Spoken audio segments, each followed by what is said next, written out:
ஏற்கனவே கல்யாண விஷயத்துல அத்தை உன் மேல கோவமா இருக்காங்க. இப்போ அசோக் விஷயத்துல தப்பா ஏதாவது நடந்தா உன்னோட வாழ்க்கை என்ன ஆகும்னு யோசிச்சியாக்கா? நான் உன் அக்காடி. எனக்கு என்னோட வாழ்க்கைய பாத்துக்க தெரியும். எனக்கு நீ சந்தோஷமா இருக்கணும்.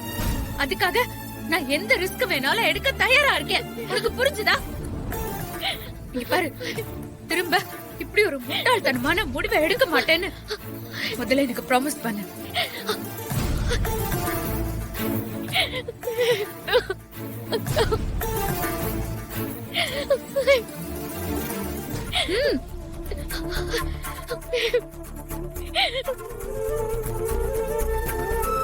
என்ன நடந்தாலும் இனிமே இப்படி பண்ண மாட்டேன்க்கா, இது சத்தியம்.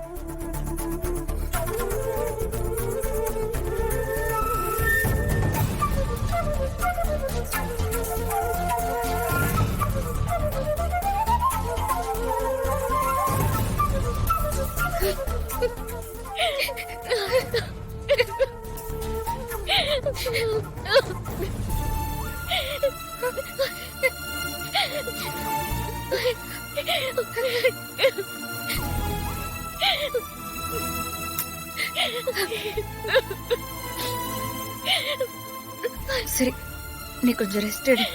அழக்கூடாது, சரியா? நான் வெளியே வெயிட் பண்றேன். வா, படுத்துக்கோ.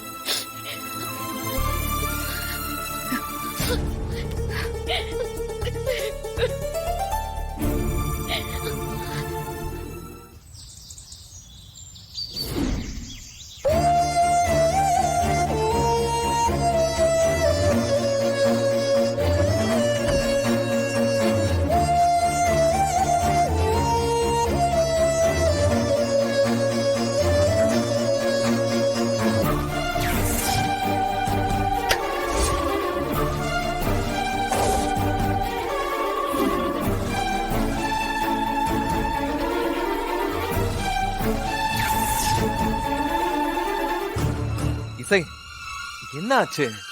எதுக்கு இவ்ளோ அப்செட்டா இருக்க? வர்ஷினி ஏதாவது சொன்னாலா? இல்ல டாக்டர் ஏதாவது சொன்னாரா?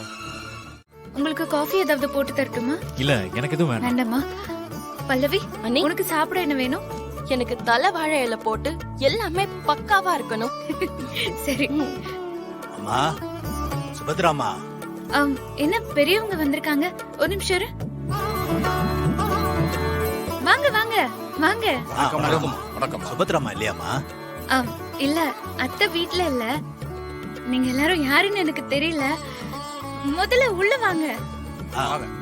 உள்ள வாங்க, எல்லாரும் வாங்க. வாங்க வாங்க. அத்தையை பார்க்க வந்திருக்காங்க. நீ போய் தண்ணி எடுத்துட்டு வா. ஓகே அண்ணி. வாங்க வாங்க. உட்காருங்க உட்காருங்க. உட்காருங்க. உட்காருங்க. யாருக்கு அது தெரியல, என்னன்னு கவனிப்போம். குடு, இந்தாங்க.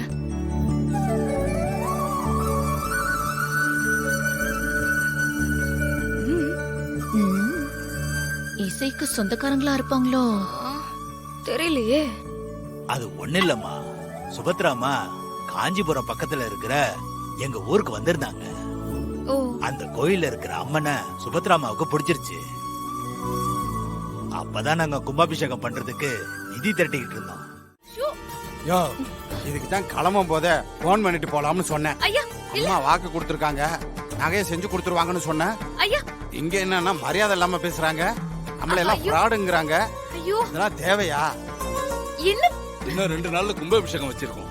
சாமி நகைக்கு எங்க போறது? இல்ல, உங்க பேச்சை நம்பி கிளம்பி வந்த பாருங்க. கோவில்னு சொன்னா எங்க அத்தை நகையை கொடுத்துருவாங்கன்னு தெரிஞ்சு அவங்க இல்லாத நேரமா பார்த்து எங்க கிட்ட பேசி நகையை வாங்கலான்னு வந்தீங்களா? அதெல்லாம் நடக்காது. உங்கள மாதிரி எத்தனை ஃப்ராடுங்களெல்லாம் நாங்க பாத்திருப்போம். ஒழுங்கா நீங்களா போறீங்களா இல்ல போலீஸ கூப்பிடவா? இவங்க கிட்ட பேசுறதே நமக்கு அசிங்கமே. சாமிக்கு நகை போடுறேன்னு வாக்கு கொடுத்தாங்கல்ல, சாமியே பாத்துக்கோ.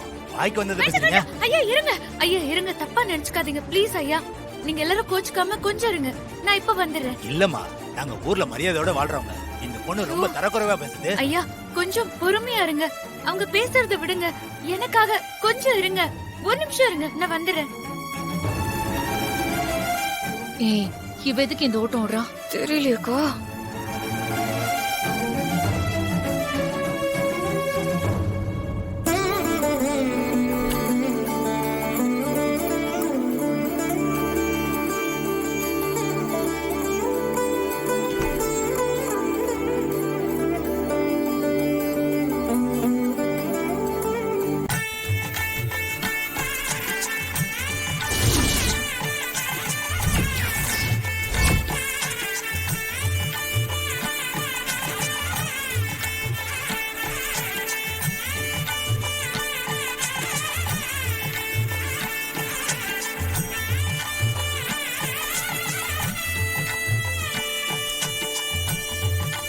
இந்தாங்க ஐயா, இதுதான் அம்மா கோயிலுக்கு போடுறேன்னு சொன்ன நகை.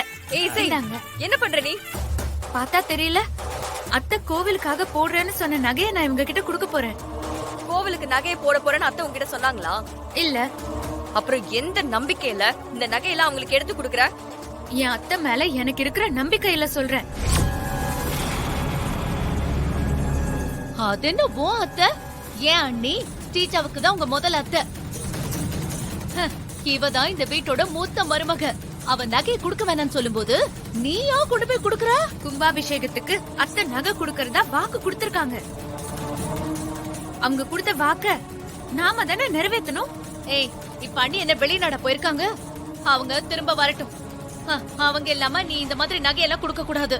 இது சாமி காரியம், யாருக்கும் விருப்பம் இல்லைன்னா நகையை தர வேணாம். இல்ல, அதான் அவரே சொல்லிட்டாரு, நீ நகையை உள்ள கொண்டு போ. முடியாது.